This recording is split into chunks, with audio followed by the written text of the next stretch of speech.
Hello student, पिछले 6 video से हम लोग जीव जनन कैसे करते हैं जो आप लोगों का क्लास 10th का 8वां अध्याय है, एक के बाद एक स्टेप बाय स्टेप पढ़ते आ रहे हैं। लैंगिक और अलैंगिक जनन पढ़ते आ रहे हैं। लैंगिक जनन में भी हम लोग पुष्पी पादपों का लैंगिक जनन पढ़ चुके हैं और पिछले वीडियो में हम लोग मानव में लैंगिक जनन के बारे में थोड़ा सा चर्चा किए थे।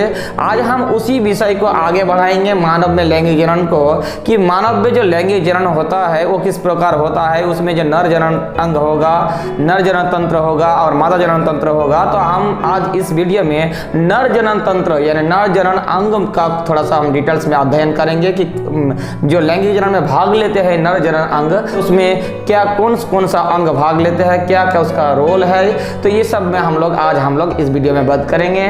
तो वीडियो के लास्ट तक बने रहिएगा। ये अच्छा लगे तो लाइक और शेयर जरूर कर दीजिएगा। एक और कमेंट बॉक्स को खाली मत रखिएगा, कमेंट बॉक्स में जरूर आपका बहुमूल्य राय दें। और चैनल को अभी तक सब्सक्राइब नहीं किए हैं तो चैनल को सब्सक्राइब के साथ साथ बेल आइकन भी प्रेस कर ले, ताकि जल्द से जल्द इस प्रकार का वीडियो आपके पास उपलब्ध हो। मैं हूं एम सर और आप देख रहे हैं एम सर स्टडी सेंटर। ये वीडियो को स्टार्ट करते हैं।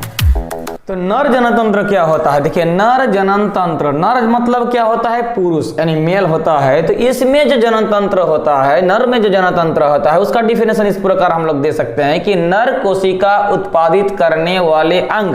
कोशिका, ऐसा कोशिका जो नर में ही उत्पन्न होगा यानी शुक्राणु, एवं जनन कोशिकाओं को निषेचन, जनन कोशिकाओं मतलब क्या हुआ? शुक्राणु हुआ। तो निषेचन के स्थान तक, ये पॉइंट ध्यान देने योग्य है, निषेचन के स्थान तक। यानी निषेचन कहाँ होता है? हम लोग जानते हैं कि निषेचन होता है मादा के शरीर में, फेलोपियन ट्यूब में यानी फेलोपियन नलिका में। तो वहां तक पहुंचाने वाले अंग, यानी पहले क्या हुआ? जनन कोशिकाओं का उत्पादन हुआ, फिर उस जनन कोशिकाओं यानी शुक्राणु को कहाँ पहुंचा दिया गया? निषेचन के स्थान तक पहुंचाया यानी फेलोपियन नलिका में पहुंचाया।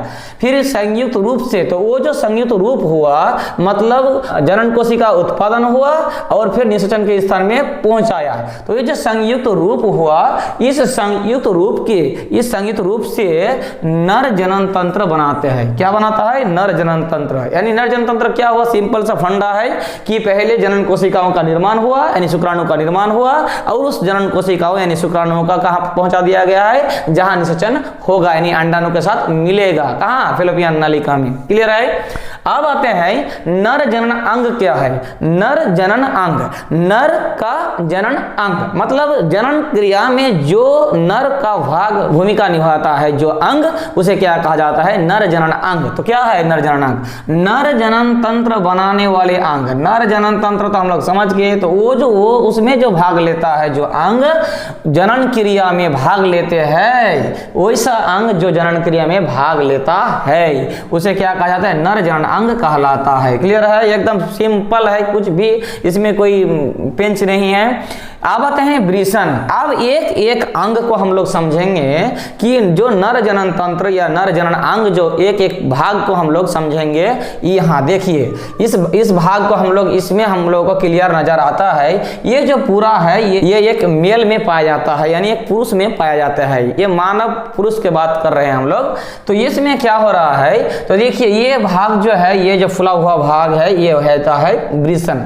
ये कहाँ होता है? ये हमारे शरीर के बाहरी हिस्सा में एक थैलानुमा रचना होता है जिसमें 2 अंडे जैसा क्या होता है? रचना होता है, जिसे हम लोग क्या कहते हैं? वृषण कहते हैं यानी टेस्टिस कहा जाता है। तो ये हुआ वृषण। तो वृषण कितना होता है? एक मेल में वृषण की संख्या होता है वो कितना होता है? 2 होता है। और जिसमें वृषण रहता है उसे हम लोग क्या कहते हैं? वृषण कोश कहते हैं वो थैलानुमा रचना को। तो ये हो गया वृषण। अब इस वृषण में क्या निर्माण होता है? शुक्राणु का फॉर्मेशन होता है यानी जनन कोशिकाओं का फॉर्मेशन होता है, निर्माण होता है। अब फिर क्या होता है कि वो जो शुक्रवाहिका, ये जो शुक्रवाहिनी है, इस शुक्रवाहिनी से होता हुआ वो कहाँ पहुंच जाता है? शुक्राशय में पहुंच जाता है। कहाँ पहुंच जाता है? शुक्राशय में। तो वृषण में शुक्राणु उत्पन्न हुआ, फिर शुक्रवाहिनी से कहाँ पहुंच गया? शुक्राशय में पहुंच गया। अब शुक्राशय में संचित है क्या? शुक्राणु। अब क्या है? ये शुक्राणु को कहाँ जाना है? ये शुक्राणु को जाना है अंडाणु के पास। और अंडाणु कहाँ है? वो फीमेल के पास है यानी मादा में होता है। तो मादा में जाने के लिए जो अंग भाग लेता है उसे क्या कहा जाता है, सीसन कहा जाता है, जिसे अंग्रेजी में क्या कहा जाता है, पेनिस कहा जाता है। तो ये जो सीसन है, ये सीसन क्या है, ये क्या करता है, ये इसमें दो काम होता है। एक होता है इसमें देखिए ये मूत्र मार्ग है, जिसके द्वारा हम लोग क्या करते हैं, मूत्र त्याग करते हैं, यानी हिस्सू करते हैं जिसे कहा जाता है। तो ये हो गया, मूत्र त्याग का भी काम होगा। और क्या होगा कि इसमें ये जो शुक्राणु यहाँ है, वो शुक्राणु को क्या करता है, ये सीसन के द्वारा अंडाणु तक पहुंचाया जाता है, यानी फीमेल के बॉडी में त्याग किया जाता है, फीमेल के बॉडी में दिया जाता है। तो ये हो गया सीसन और ये हो गया मूत्र मार्ग। ये वृषण हम लोग समझ गए। अब यहाँ शुक्राशय तक समझ गए। ये जो ना ये जो भाग आप लोग देख रहे हैं, इस भाग को कहा जाता है मूत्राशय कहा जाता है। क्या कहा जाता है, शुक्राशय में शुक्राणु रहता है और मूत्राशय में क्या रहता है, मूत्र, यानी क्या रहता है, पेशाब, जिसे हम लोग अंग्रेजी में यूरिन कहते हैं, वो यहाँ जमा रहता है। वो कहाँ आता है, ये जो भाग देख रहे हैं, ये पाइप नुमा रचना, ये जो नलिका है, इसे कहते हैं मूत्र नालिका। तो इस मूत्र नालिका से मूत्र यहाँ क्या होता है, जमा होता है। और जब मूत्र ज्यादा हो जाता है, यूरिन का परिमाण ज्यादा हो जाता है, तो हम लोग का वो अनुभव होता है और हम लोग क्या करते हैं, मूत्र त्याग करते हैं। और यह होता है मूत्र मार्ग। मार्ग मतलब जो रास्ता, जो रास्ता, जिस रास्ते से क्या हो जाता है, मूत्र निर्गत होता है। तो ये हो गया मूत्र मार्ग। एक आता है प्रोटेस्ट ग्रंथि। इस प्रोटेस्ट ग्रंथि के काम के बारे में हम लोग वीडियो में बताएंगे।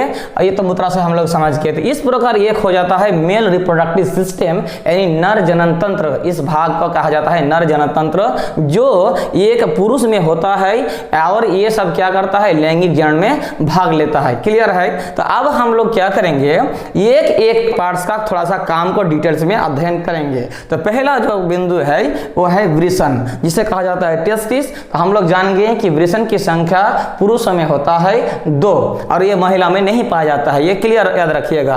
तो ये हो गया वृषण। ये नर जनन अंगों में प्रमुख है। क्या लिखे हैं, ये नर जनन अंगों में प्रमुख है। यानी नर जनन अंग जितना भी अंग है, इसमें जो अंग है, जो नर जनन अंग बनाया है, जो तंत्र बनाया है, इसमें सबसे प्रमुख रोल होता है क्या, अगर जनन के बारे में कहा जाएगा तो होता है वृषण का, क्योंकि यही शुक्राणु का निर्माण होता है और शुक्राणु का पूरा फंडा है। अगर शुक्राणु उत्पन्न ही नहीं होगा तो ये सब रिप्रोडक्टिव सिस्टम का कोई काम बचा ही नहीं। तो क्या है, तो वृषण जो है ये नर जनन अंगों में सबसे प्रमुख है। ठीक, यह शुक्राणु का निर्माण करता है। ये तो हम लोग जान गए कि इसका काम क्या है, शुक्राणु का निर्माण। यह उदर गुहा के बाहर वृषण कोश में स्थित होता है। क्या है, ये उदर गुहा, हम लोग का जो उदर है यानी पेट है, उदर गुहा के बाहर स्थित होता है। अब बाहर क्यों स्थित होता है, इसको हम थोड़ा सा जान लेते हैं। जनरली हमारे बॉडी टेम्परेचर जो है, वो बॉडी टेम्परेचर में शुक्राणु का निर्माण नहीं हो सकता। शुक्राणु जो है, जनन कोशिका जो है, वो मृत हो जाएगा, मर जाएगा। उसको जीवित रहने के लिए बॉडी टेम्परेचर से कम टेम्परेचर यानी कम तापमात्रा होना आवश्यक है। इसीलिए ऊपर वाले ने क्या किया है कि वृषण जो है वो क्या किया है, शरीर के बाहर रखा गया है वृषण को, ताकि शुक्राणु जब निर्माण हो तो मृत ना हो। देखिएगा कि गर्मी के दिन में क्या होगा, आपका जो थैलेनुमा रचना है वो और नीचे चला जाएगा। ये जो रचना है वो और नीचे चला जाएगा, ताकि बॉडी का टेम्परेचर से वो क्या करे, थोड़ा सा और हट के रहे, ताकि बॉडी का जो टेम्परेचर रहता है वो क्या होता है, बॉडी के टेम्परेचर उसको उतना टेम्परेचर ना पहुंच पाए वहां। और ठंडे के दिन में देखिएगा कि ये जो थैलेनुमा रचना है ये सट के चला जाता है, वो अंदर आ जाता है थोड़ा सा। तो क्या होता है, ये इसका ये भी कारण है कि उसको थोड़ा सा टेम्परेचर चाहिए जो बॉडी से ग्रहण करता है। इस ठंडे में तो उसका बाहर क्या हो जाता है, ज्यादा ठंडा होने के कारण वो क्या हो जाता है, थोड़ा सा ऊपर आ जाता है। तो ये सब कारण है ये वृषण का। ये उदर गुहा के बाहर वृषण कोश में स्थित होता है। ये वृषण कोश में ये वृषण स्थित रहता है। क्लियर है। अब क्या है कि इसके 2 भाग होता है। एक वृषण जो होता है, वृषण का 2 भाग होता है। उसका क्या है, एक भाग शुक्राणु का निर्माण करता है, तो हम लोग पहले जान गए। एक भाग जो है वो शुक्राणु का निर्माण करेगा। दूसरा भाग क्या करता है, सुनिए, दूसरा भाग टेस्टोस्टेरोन नामक हार्मोन का स्रावन करता है। तो ये बहुत ही इंपॉर्टेंट है। दूसरा भाग क्या हो गया, टेस्टोस्टेरोन हार्मोन का स्रावन करता है।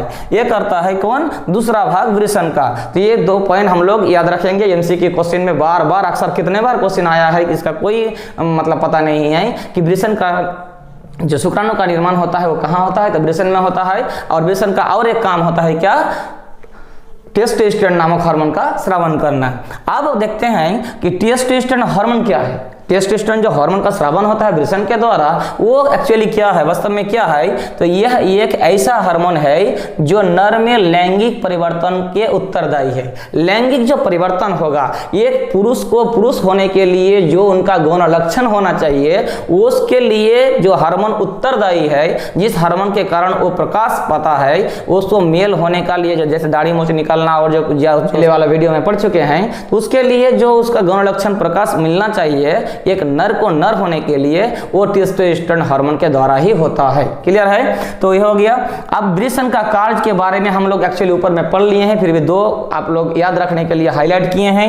नर जनन कोशिका अर्थात शुक्राणु का निर्माण करता है। हम लोग जान गए कि वृषण का पहला काम जो है शुक्राणु का निर्माण करना, यानी नर जनन कोशिकाओं का निर्माण करना। दूसरा काम क्या है, वो ये टेस्टोस्टेरोन नामक हार्मोन का स्राव करता है। ये क्या करता है, टेस्टोस्टेरोन नामक हार्मोन का स्रावन करता है। तो क्लियर है वृषण का दो कार्य। इस प्रकार ये वीडियो को हम लोग लंबा और नहीं खींचेंगे।